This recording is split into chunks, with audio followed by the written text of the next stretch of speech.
Hi all. In this video we are going to discuss about some advantages and disadvantages of microservices. So let's just start. So these are the few advantages of microservices. So we will just explain one by one. The first advantage is that small modules.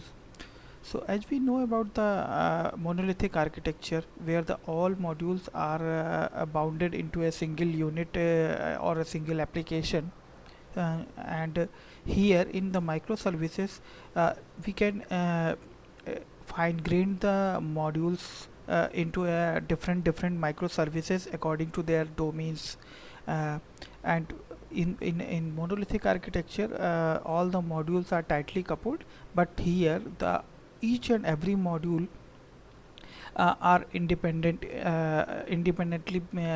it can develop also and deploy, and their functionality is also independently worked.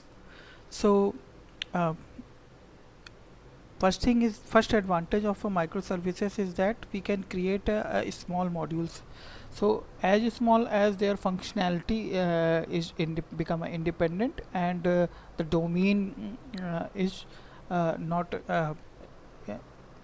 tightly bound with the another domain object. The second advantage is easier process adoption. What is easier process adoption? So if we are going to be develop a microservices based application, so first we need to be identify the what all the domain objects are going to be used in our application, and according to their domain what all services and what all operations we are going to be performed on that particular domain. And then after, we need to be identify how a particular domain is interrelated with another domain object or domain operations. On the basis of those things, we can easily adopt the microservices architecture and create microservices for different domains. So each microservices have their own database, have their own scaling. So each microservices can easily developed and also behave independently. Third advantage is that independent scaling. So suppose we have a in a monolithic architecture, suppose we are developing a e-commerce website in a monolithic architecture, where there is a product service, there is a user service, there is a payment service, all are exist. But which service are mostly used by the users? I guess the product service.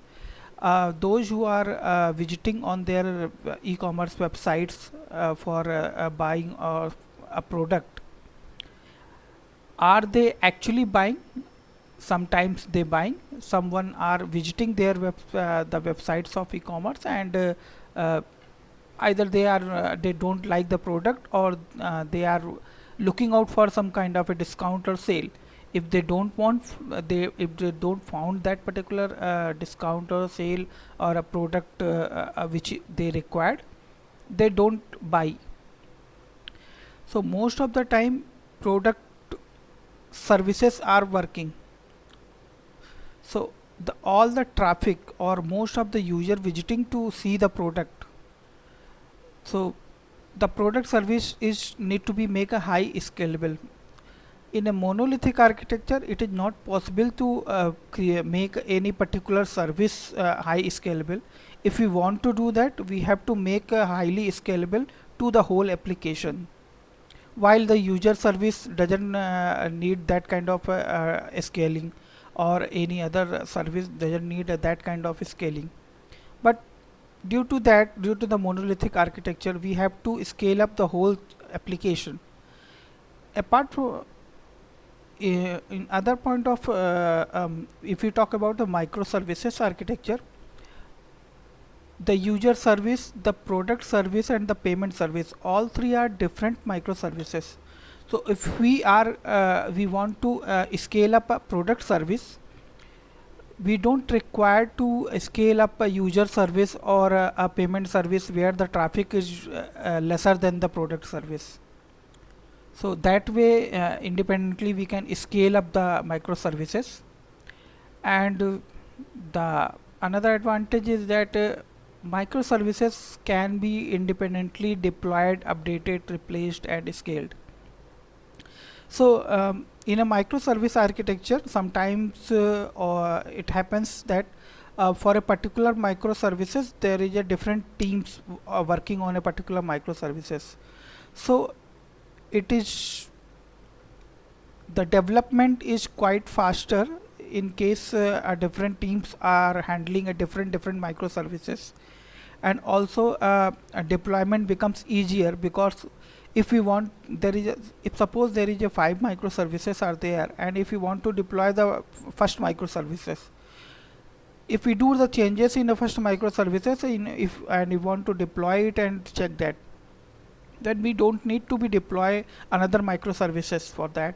We just deploy that microservices which have the changes, and whatever the update we did it.